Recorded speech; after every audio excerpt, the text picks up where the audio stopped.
Hello world, it's me again. It's the Don, the Senator of Smooth and Rude, coming to you live from the 75Y. Cause we global, baby, yeah. This is the Mansion in the Sky podcast, the home of the anti-hero. This is where we build a lamb while we're driving it. If you don't know what the lamb is, we build the Lamborghini while we drive it here at the mansion in the sky.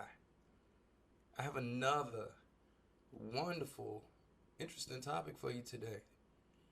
A little bit of politics, but not much. It's just something that I'm a little interested in. It came across the timeline today, and I wanted to look into it.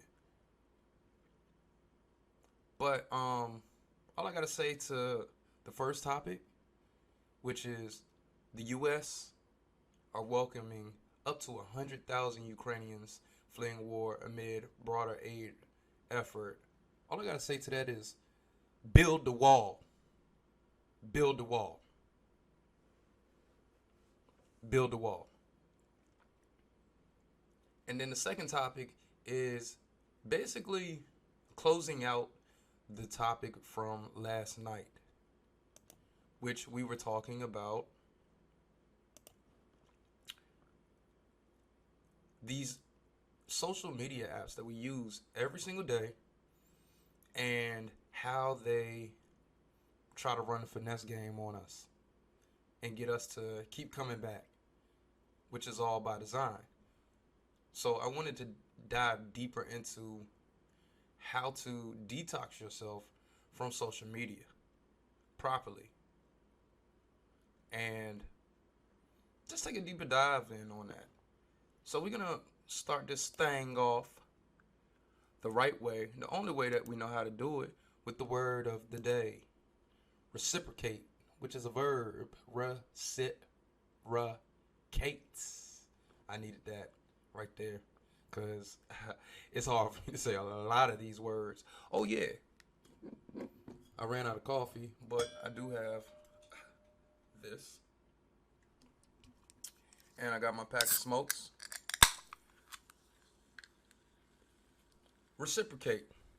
To do something for or to someone who has done something similar. So, reciprocate. As in, my friend King Q bought me a vanilla Coke coffee. And as I sat there and I drank it, even though he didn't buy it for me, I thought of ways where I could reciprocate the gift that was bought for me. I believe I used that word right.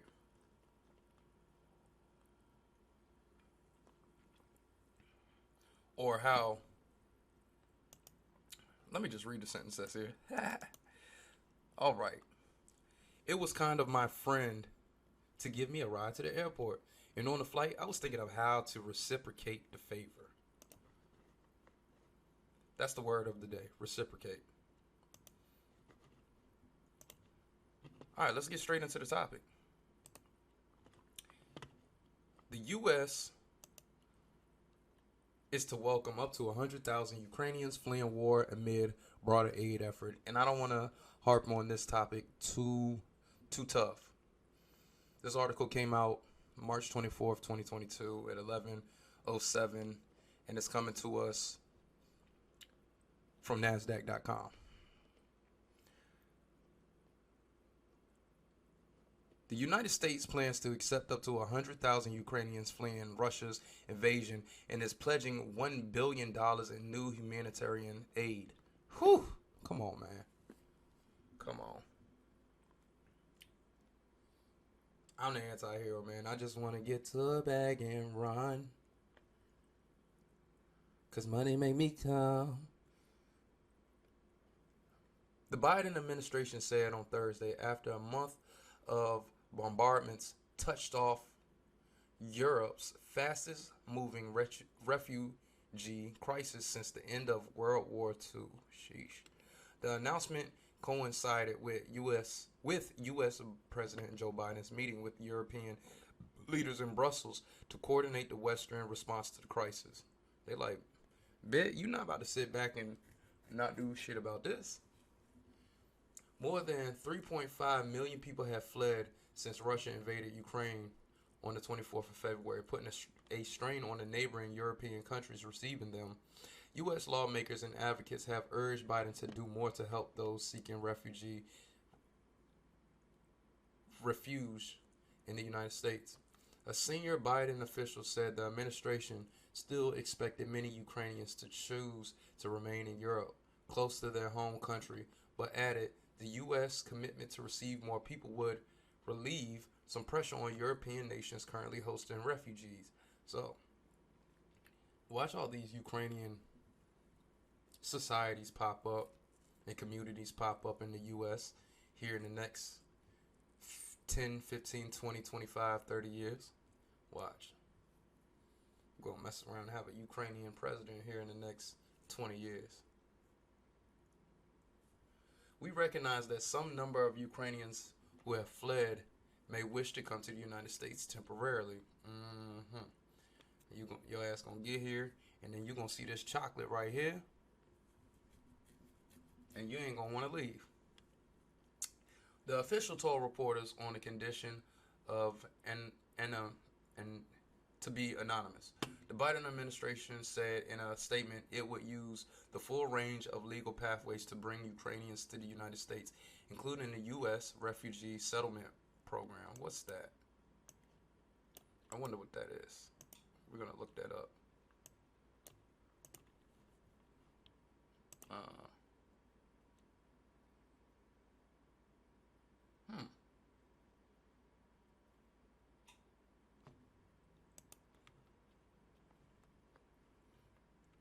So let's see.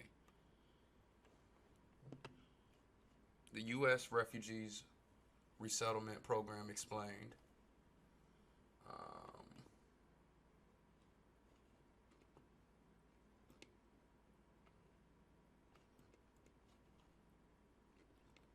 What is resettlement? The selection and transfer of refugees from a country in which they have sought protection to a third country that has granted them permission to stay on the basis of long-term or permanent residence status. It is a solution that ensures refugees are protected against refoulement, forced return, provides them access to rights similar to those enjoyed by citizens, and gives them an opportunity to eventually become citizens of the resettlement country. So, country of origin, then country of asylum, and then country of resettlement, which becomes their new home. How does resettlement process work in the U.S.? The United States conducts a rigorous vetting process to determine whether to accept a refugee for resettlement. The entire process takes approximately 2 years and involves the following steps. Oh my goodness, man. You know what's crazy? In school, they taught us about the naturalization process, which I believe takes 7 years.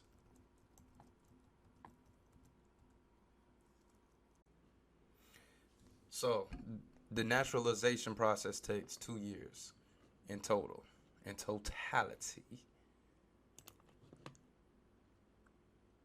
Moving right along. As part of the effort, Ukrainians may enter through existing visa avenues and through a relief program known as humanitarian parole, which allows people into the country on an emergency basis.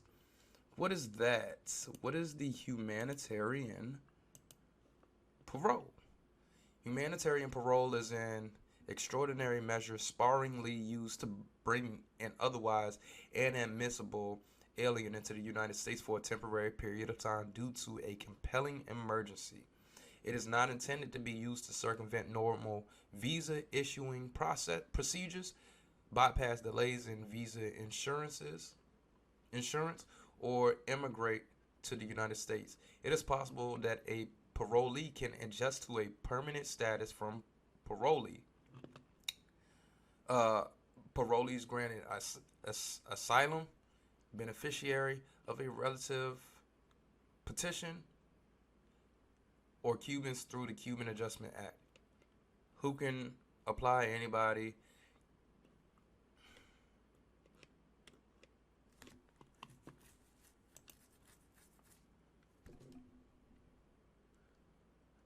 So the burden sharing, basically.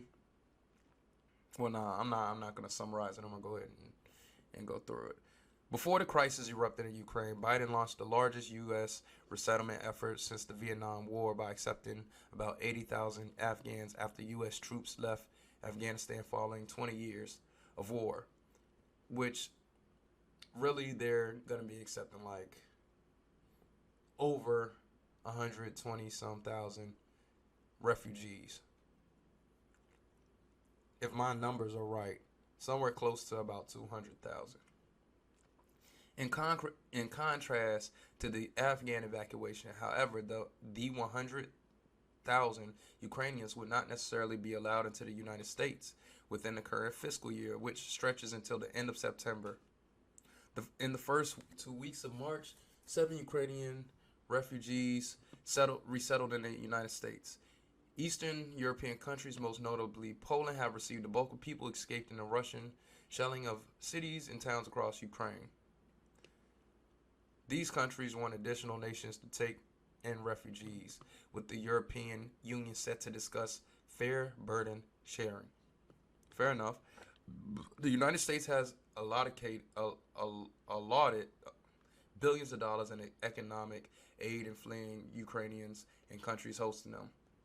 The current effort to allow more Ukrainians into the United States is part of a broader series of aid measures announced by the Biden administration on Thursday, including $1 billion in new funding toward humanitarian assistance to support people still in Ukraine and those affected by the global impacts of Russia's war. The Biden administration will launch a new democracy and human rights program that aims to provide at least $320 million in new funding to defend human rights in Ukraine and neighboring countries. The program will document and preserve evidence of potential war crimes being committed in Ukraine. And this is a part of a broader push to hold Russia accountable for its actions. Hey, we anti over here. We just want to know what's going on. The United States wants to ensure that women, children, alphabet soup, and other potentially vulnerable groups have access to food, clean water, shelter, and medical care. So what's the relationship between Ukraine and the divided states, the United States of America? United States established diplomatic relations with Ukraine back in 91. Following its independence from the Soviet Union, the United States attaches great importance to the success of Ukraine as a free and democratic state with a flourishing market economy. U.S. policy is centered on supporting Ukraine in the face of continued Russian aggression as it advances reforms to strengthen democratic institutions, fight corruption, and promote conditions for economic growth and competition. The United States does not and will not ever recognize Russia's attempted, I don't know how to say that word, what is this?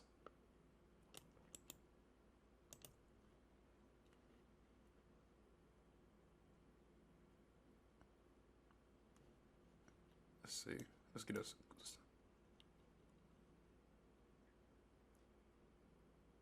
Annexed. This looks like a battle that happened over there. So, will not ever recognize Russia's attempted annexation of Crimea and continues to work with our partners to seek a diplomatic solution to the Russia-instigated conflict in eastern Ukraine.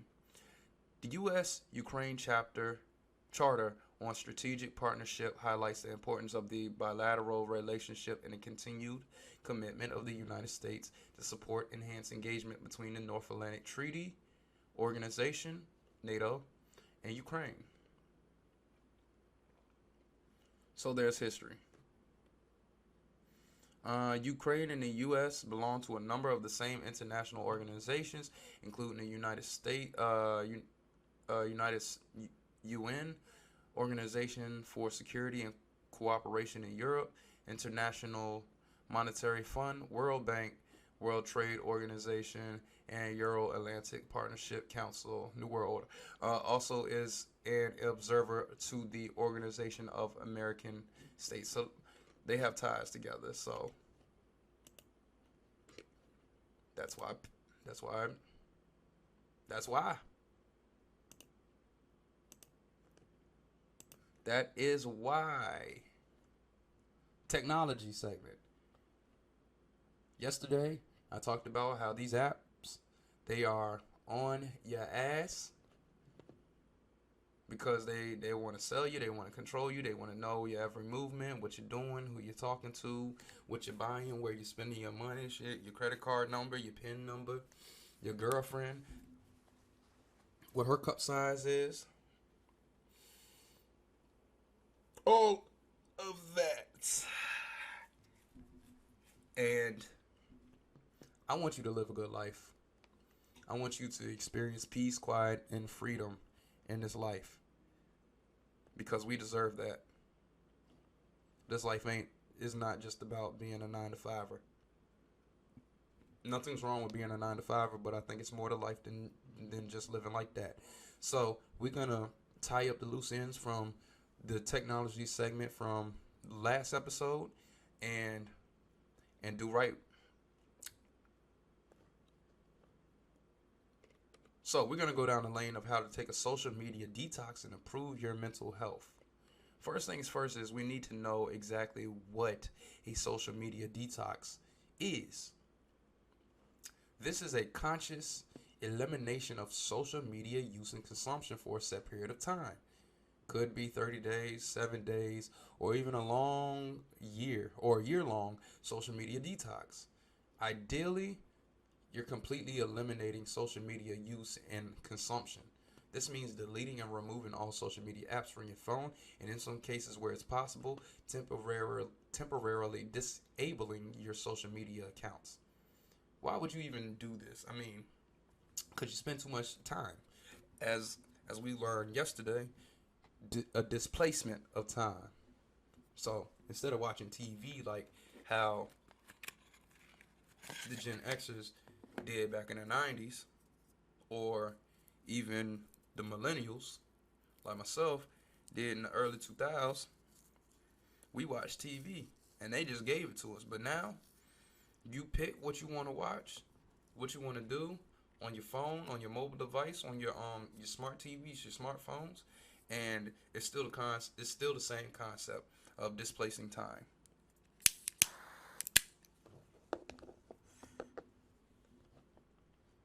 So why take a social media detox? If you're here or you've been thinking about taking some time off of social media, then do it. Don't even think about it, just do it. If you feel like social media has taken over your life, if it preoccupies your mind, or if you find yourself constantly and habitually reaching for your phone, these might be signs that it's time for you to take a mother-ucking break. Clear your mind. I just need some time to clear my mind. This detox, as in social media detox, gives you a chance to clear your mind. We're sucked into this online world of pretty filters on models and influencers, a friend's curated version of their life in photos and captions, and new headlines designed to spark an emotional reaction. And also, this article comes to us by declutteredmind.com from Miss Amber Murphy.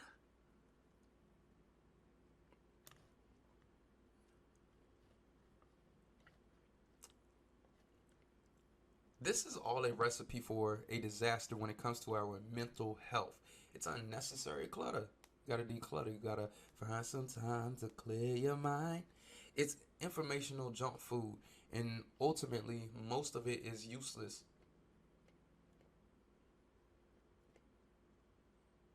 So, you need to take back control of your digital habits.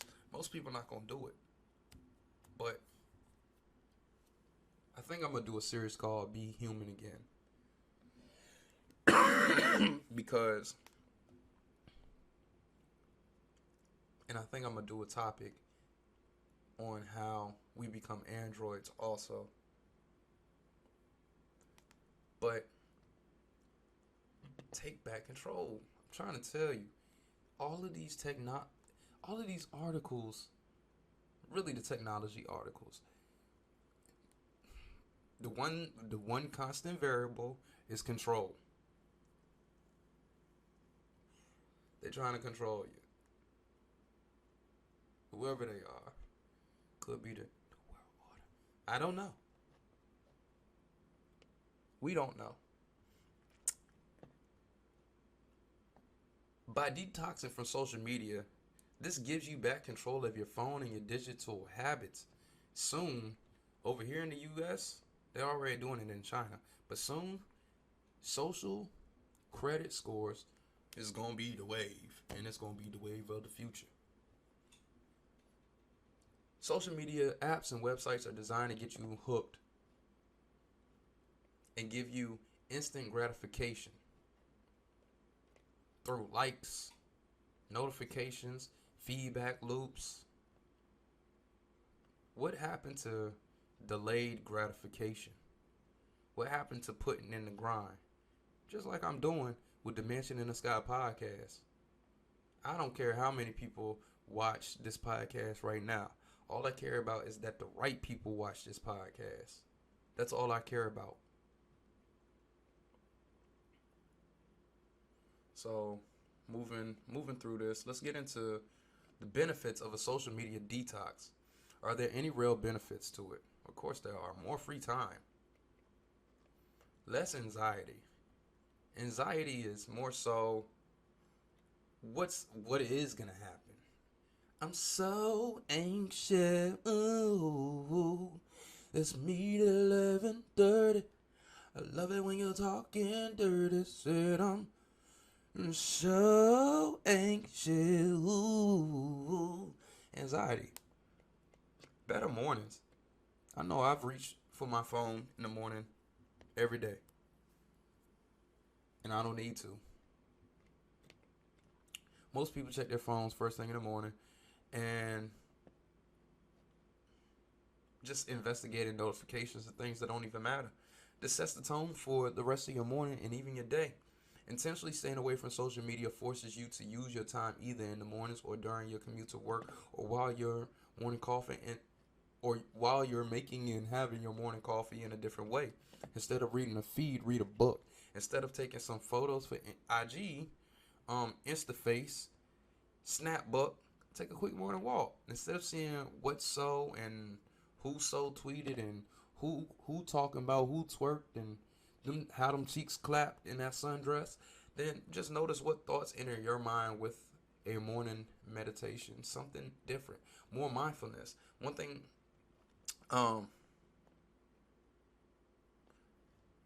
they're saying that mindfulness, as in being in the world, be human again. Now, getting to it, how to take a detox from social media. Tell people. First step is tell people. Tell the people you interact with the most. Because one, they'll keep you accountable. Especially if you get back to texting and not texting, but if you get back to tweeting and sharing pictures and commenting and all and everything of that nature. And secondly, it will let people know you haven't disappeared if you wind up sticking with it. Most people won't really care, and some may not even notice. Whatever, don't take it personally. Delete the apps and block the website, or sign out of the apps and just don't even go there. Next step is straight up. That's self-explanatory. Cold turkey, just do it. Plan what you will do during your detox. So this is the last step. Plan out what you're going to do because you're going to have more time. Read more. Spend time with friends and family. Learn something new. Work on a side project of business. exercise, travel. Like I really try to do my best to not be on my phone when I'm around people. And when people start to getting on their phones, when they're around me, it makes my blood boil. Like what's so important that you need to keep pulling out your goddamn phone? Be human again.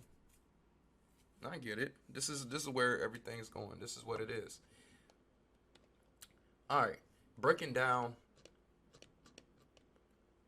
some more reasons of why a social media detox is lit. Break the social comparison cycle. This creates anxiety, depression. So the easiest way to identify if you have some anxiety or some depression that may be entering into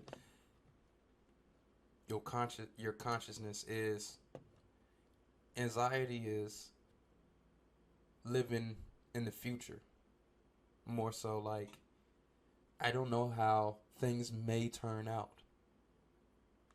And depression is living in the past. Like, man, I used to be the announcer for the marching band at Hampton University. And man, those was the good old days. And when I was 18 years old, I was yoked. And now I'm scrawny. And my hair is copper. Like, so what? Set more goals and accomplish them. And live in the moment. Enjoy the moment. And it's hard to do that when you're on InstaChat, Facegram, and you see your constituents out here traveling. Hawaii this week, Chicago next week, Costa Rica 2 weeks, vacation, villa, fine little Spanish, short thing, flat backed it a little bit, red lipstick, perfect eyelashes. I don't know, man. I don't know. But it's hard not to compare yourself when you're seeing someone who you know they ain't better than you. Or that might not even be the case. When you're like, well, if he can do it, I know I can do it, but why am I not doing it right now? It's that may or may not have been a good example, but I'm saying that we're human. And it's going to creep into your mind, especially if that's all you're doing. You're on social media and you're watching these people that you actually know in real life. Or you might don't know them. And you're like, man, it appears that their life is so grand, it's so wonderful, and something that I could see myself doing. You have to change how you look at things, because when you change how you look at things, then the things that you look at tend to change.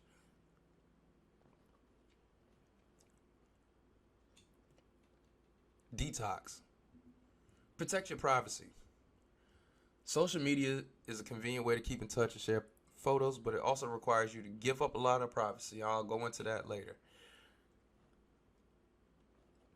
You'll stop feeling so competitive. I mean, this goes back to the social comparison cycle. When I see my friends up there sometimes, I'm like, man, he ain't better than me. He's not better than me. How he get 10,000 views on a video and I have 10? They're not better than me. Or sis ain't better than me. She's still using the Android I don't know the phones. I really don't. I used to sell cell phones. I don't even know the phones for real. But she using this Android phone and the pictures look ashy. And every picture I put out was high quality, but I only get 7 likes, and she get 777 likes on every single photo that she get. And the one that she got the most likes on got about 10,293 likes on it.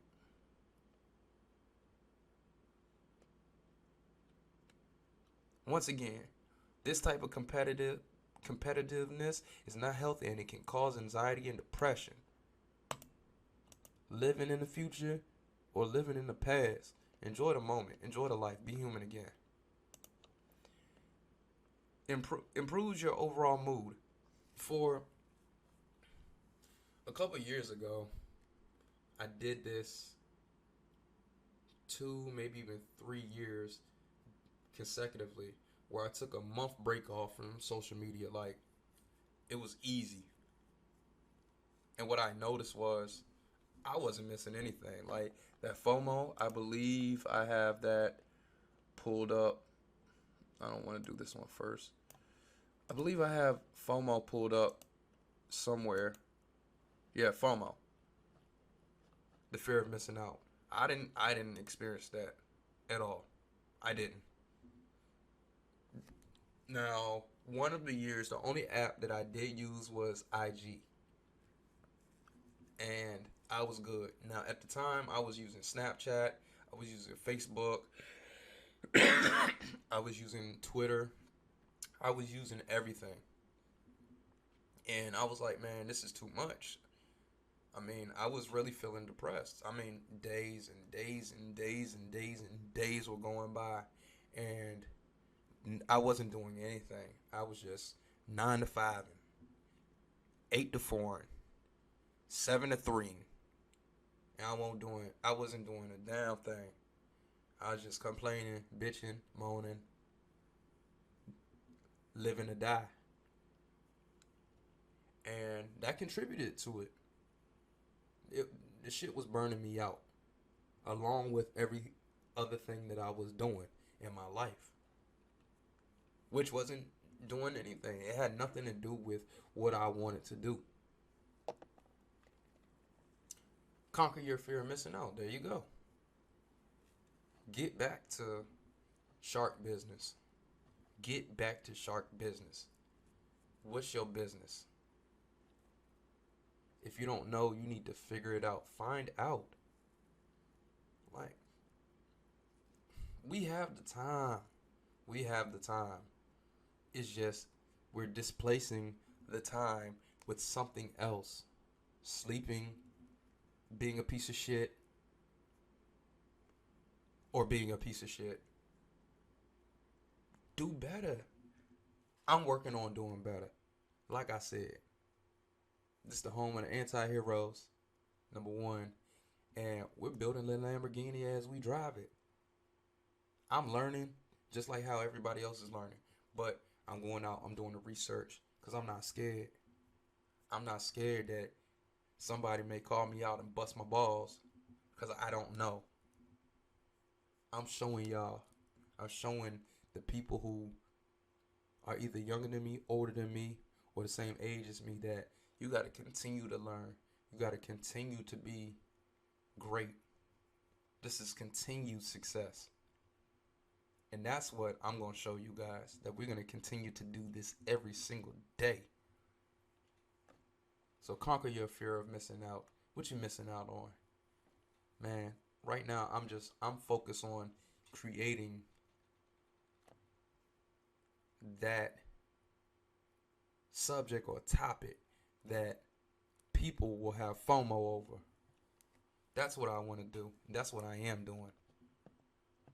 Instead of fearing that I'm missing out on something, I want people to be afraid of missing out on me. FOMO. Reconnect with the real world. Be human again. Contact people. Invite them over. Go outside. Cook out. Fish. Walk on the beach. I did that tonight. I passed my final. I went to the beach. I didn't stay long, but because I had to get back and film. But walked on the beach, did my thing. Reconnect. And only reason I'm not around people as much as I want to be is because I gotta grind. I gotta study. I gotta film. I gotta record. And I'm gonna do it. And I'm gonna keep on doing it. And I'm gonna keep on figuring out ways where I can reconnect with the real world. And limit the time that I spend on these apps that are deliberately put here to finesse you about your resources. Begin living in the moment. Like I said, man, ugh, this is, man, this is one of the best feelings. And honestly, I really learned this from getting older, getting better with women, and also having high quality friends like that really lived in the moment, like didn't need to do no research on it. Like that's just how they live their life. I learned it from getting better with women, and the women that I did eventually bring into my spaces. They just lived in the moment. I mean, most of them needed guidance or whatever, but they didn't really have a care. Now my cares are different because I mean I gotta do what I gotta do to support myself and pull myself up in this life, and that's part of what makes me just enjoy this life too. Is hey, I gotta go out there, I gotta earn my keep, but living in the moment. That women and real friends, or I should say, my more unique friends, really helped me to learn this right here. And even some people who I thought were pieces of shit taught me this. Live in the moment. Like, get off of social media. Stop trying to. You don't need to post everything. Like, I get it. Yeah, record whatever for social media. That's just the time that we living in. But when you're doing your detox, live in that moment. Reconnect with the world. Live in the moment. Stop obsessing over the past. Depression. I'm telling you, you'll gain a lot more free time. These are facts. I mean, I've experienced all of this myself. And this is coming to us from lifehack.org. And what the hell is that outside? And this is Miss Holly Chavez. She did a very good job on that article. So, where do I want to start?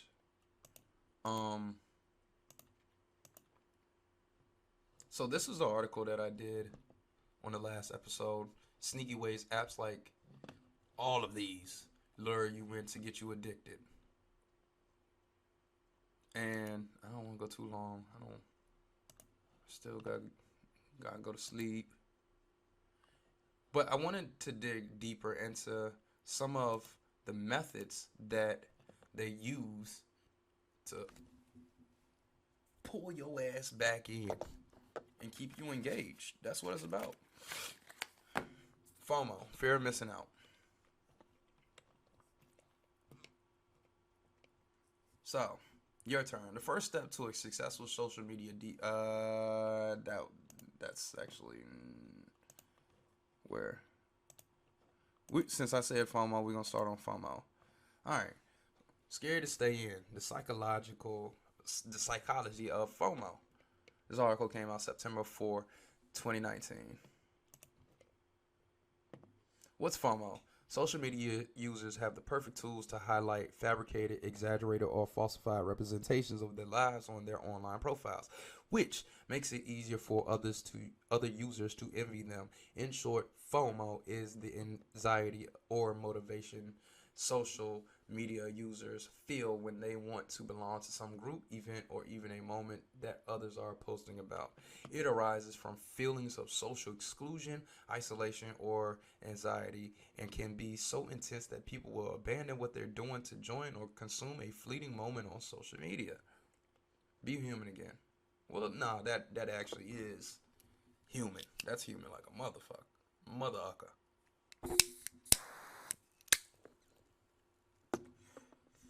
Why do we experience FOMO? Because we're human. Identifying the nuances of FOMO is tricky because different social media users have different social priorities. One thing is common among users who experience FOMO, the feeling of social exclusion.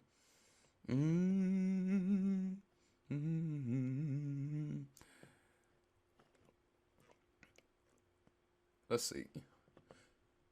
So, digging more into the psychology of FOMO. So, pinpointing the psychology of FOMO is a difficult practice because it's becoming increasingly necessary because of its negative effect on social media users' mental health. Through research, it's still in its early stages. Social psychologists are dedicating more time and energy to the social media concept. Sometimes FOMO isn't the only social media contributor to problems with mental health. A report titled #The Struggle is Real. Fear of missing out and nomophobia can, but not always occur together.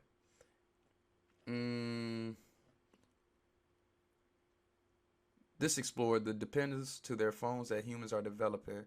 Phobia, as the researchers explore, is the phobia of not having one's phone. Sheesh. The researchers conducted a survey of university undergrads in order to find out how both of these concepts overlap in their effect on social media users' mental health.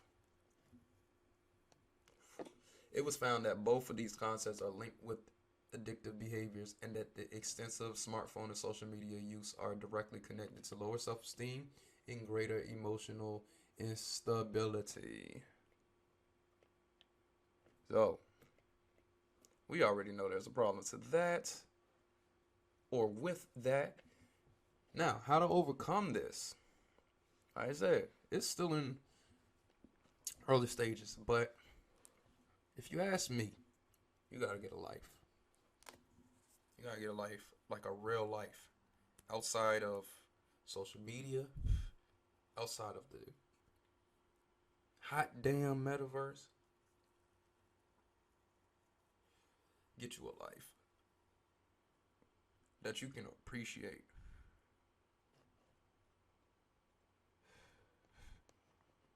I mean, yeah, I don't need to go in on that anymore. Get you a life, for real. Get a real life outside of social media. Like, it's real. It is real. This is happening. It's gonna happen. This is the future. It's not changing.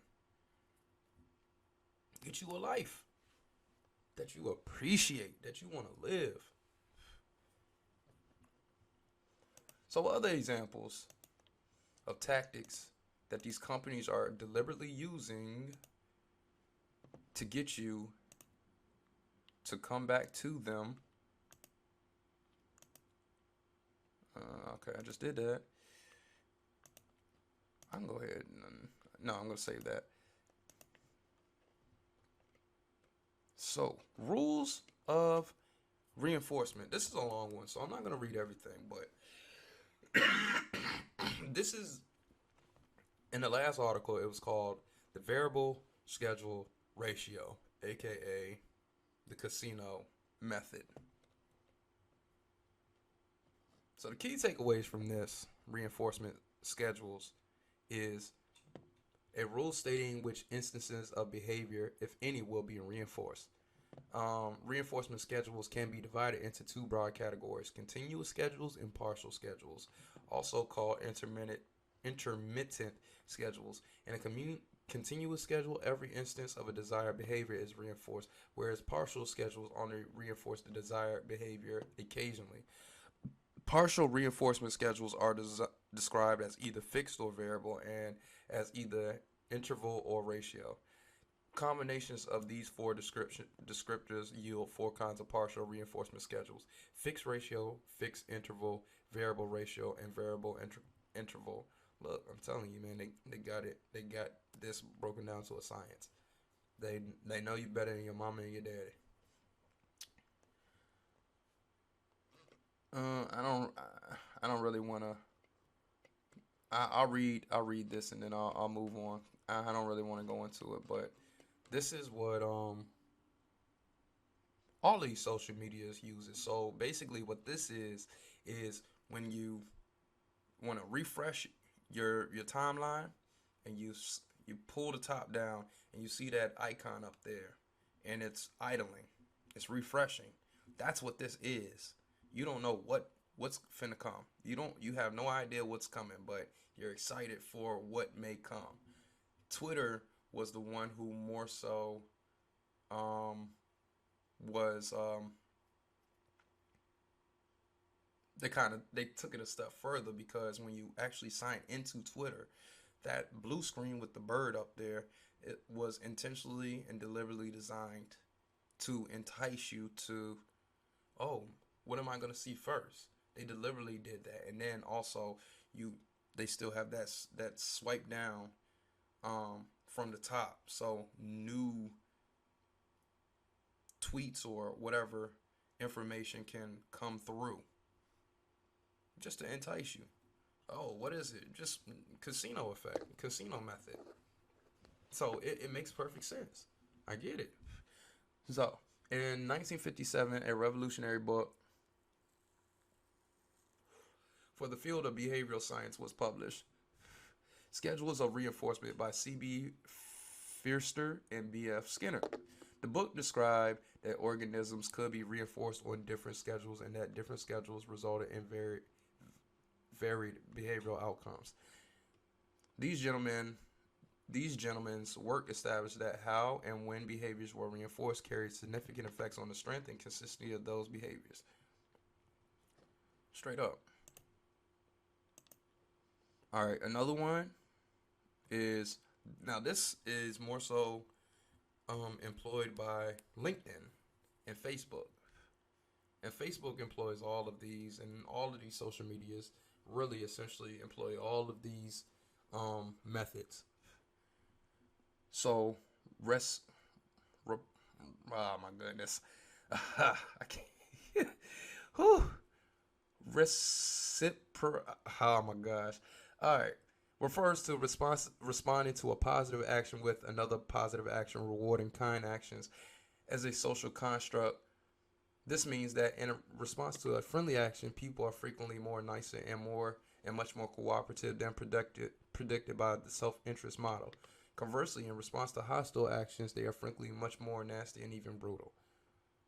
So this is like, we're just gonna read right into it.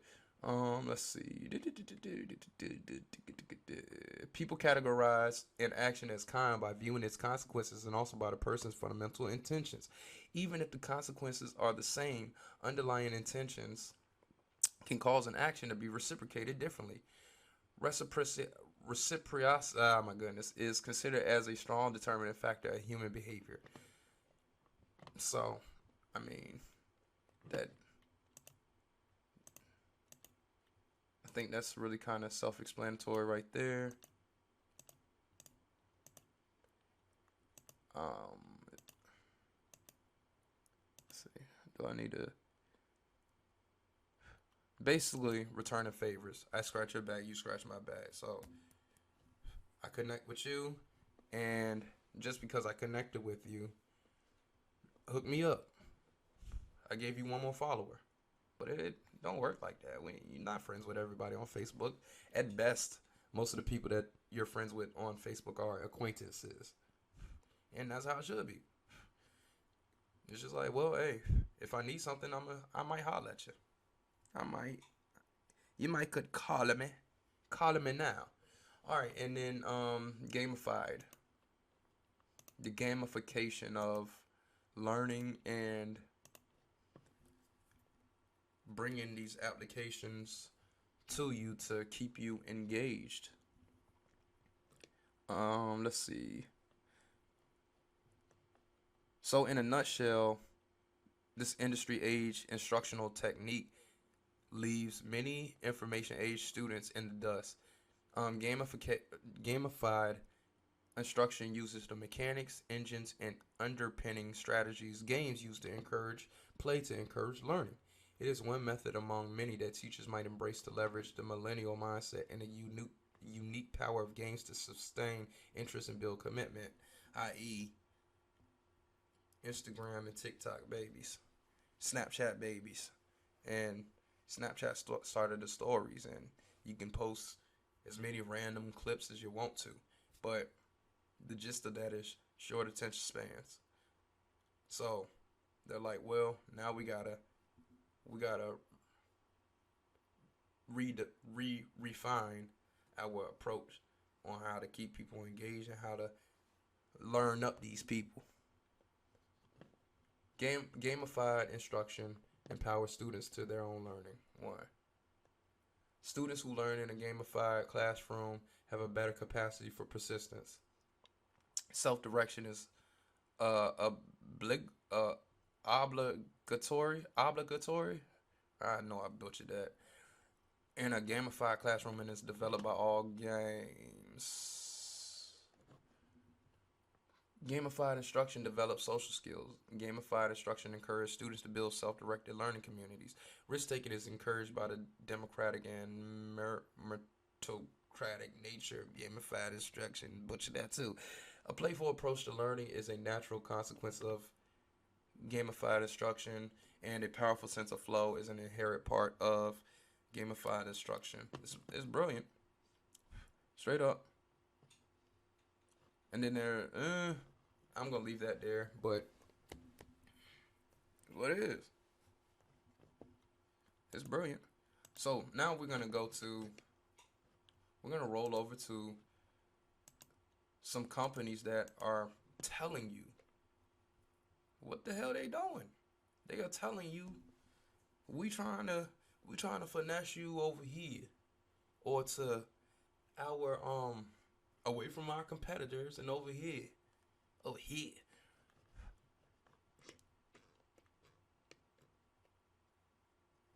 So data science is in our DNA. Our AI powered platform delivers game changing insight for over 1,400 customers. And this is basically a flex. Understand, benchmark, and optimize mobile and digital performance with data.ai. Mobile adoption boomed in 2021 with growth across downloads, usage, and App Store consumer spend.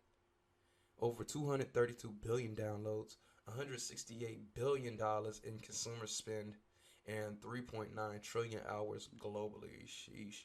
Despite FDFA dollars flock to mobile apps, topping 295 billion. I want some of that. And 221, and poised to hit 350 billion dollars in 2022. I need some of that. Um, this is the first unified data AI platform bringing together consumer data and market estimates. Our mission, here's the mission statement right here. Our mission is to help brands, publishers, and investors with strategies to succeed in the mobile and digital ecosystem based on premium insights, prescriptions, and execution. Um, these are companies that they work with: Apple, EA Sports, Snap, Forbes, SoftBank, CBN, CNBC, The Economist, Wall Street Journal, New York Times. They got awards.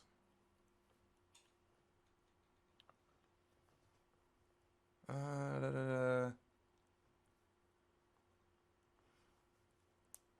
Introduces Game IQ, a vertical tailored analytics product for gaming that provides insight into dimensions such as class, genre, subgenre, and modifier tags.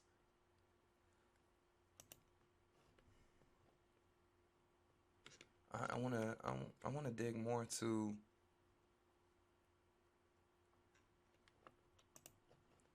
what they really are about.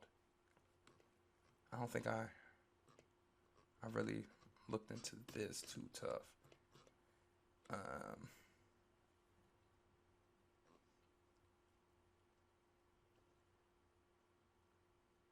so I read that your first party data with comprehensive market estimates and an engaging and powerful analytics experience, along with timely and meaningful AI powered insights. You can quickly and easily create winning investment.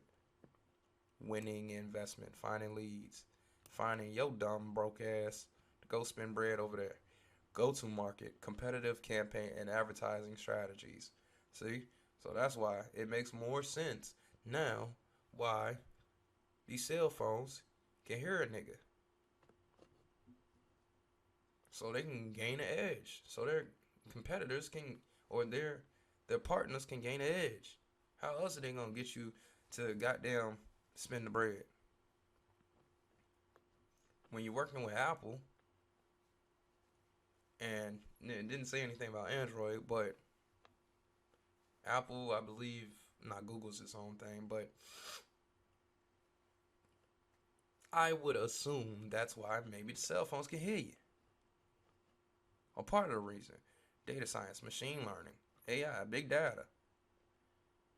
Seize the next big opportunity. Be the first to know how apps and markets are performing across specific countries, platforms, and key metrics across the app lifecycle. Spring action when new opportunities or threats surface. Get timely alerts about changes to specific apps or markets delivered to you via web, mobile app.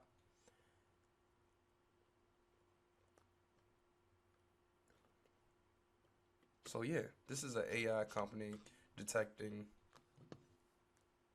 basically trying to, they want to be the pulse on what's going on.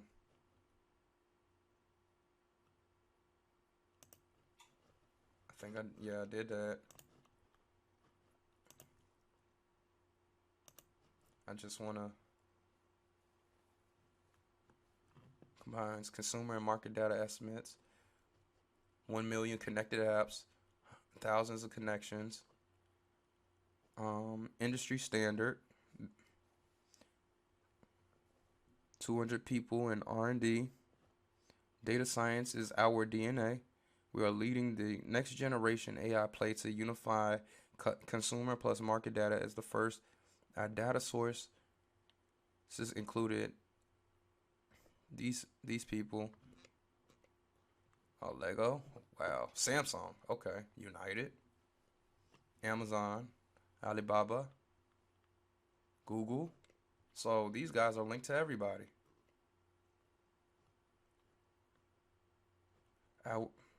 Helps you solve unique business challenges by providing customized data analysis.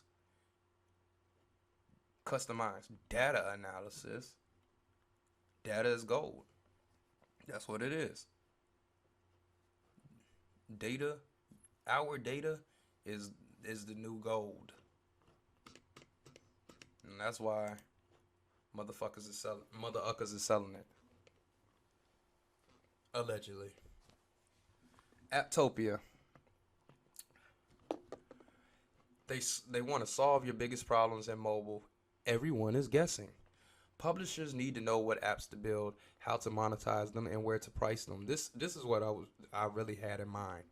I meant to read this one first before I got to the other one. Advertisers and brands need to identify their target users and determine where to allocate resources in order to reach them most effectively. Investors need to know which apps and genres are growing the quickest and where users are really spending their time and money. In business, we need data to make informed decisions. Apptopia provides the most actionable mobile app insights in the industry. We aim to make this data available to as many people as possible. Straight up. That's it right there. I don't even need to go no further. So everything that happens on all of these apps, I didn't even look at all the partnerships that data.ai had. I'm not even looking at these over here because I'm getting ready to end the show. This is it right here. This tells you everything. And look how big the team is. Look how big the team is. It's huge. They not playing with y'all. They want your time and your money. This just told you right here. This told you everything you need to know. So, why is my phone listening to me? Why did this advertisement pop up on my phone? Why did I not even say anything, but what I bought at the store popped up on my phone? Money. And predicting what's going to happen next. Since they can't or don't want to be there with you, and everything is online now. They want to predict what's going to happen next. And this is just where we are. This is where we at with it.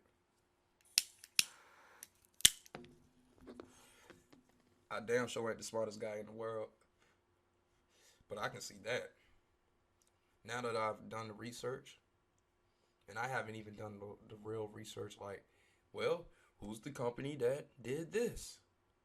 Who's the wise guy who has my phones listening to me and slipping my data over here, my information over here, my digital my keystrokes over here? I haven't even done that research, but Apptopia, they told it all. Their mission statement. I don't even have to. The thing is, once you see what kind of money's being spent, then you follow the money, then you see, oh, who's the fucking wise guys? And then, I mean, it's other people who want to do business with them. So then, how else are they gonna sell themselves? They gotta have a website. You go to their website, you look at their mission statement. What's their mission statement say? The mission statement tells you exactly what the hell it is that they're doing. Then once you realize, they gotta play in everything that's going on, then you go to the about them. And then look at all the people who work for them, who have who are the faces of the franchise. And then you investigate them. I just want to know what's going on. That's it. I don't want to be a player. I don't want to be at the table. None of that. This is the home for the anti-heroes. We're not about any of that. We just want to continue to be envious, as in unconquerable and influential. That's it. And live a life of peace, quiet, and freedom.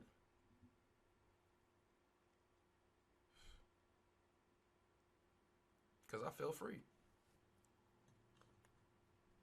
But yeah, I just found it necessary to bring the article of the 100,000 Ukrainians being able to resettle over in the U.S., build a wall, but they're not going to build a wall because they letting them in. And I also felt it necessary to round out, and we'll never be able to finish out the social media conversation. It's always gonna be there.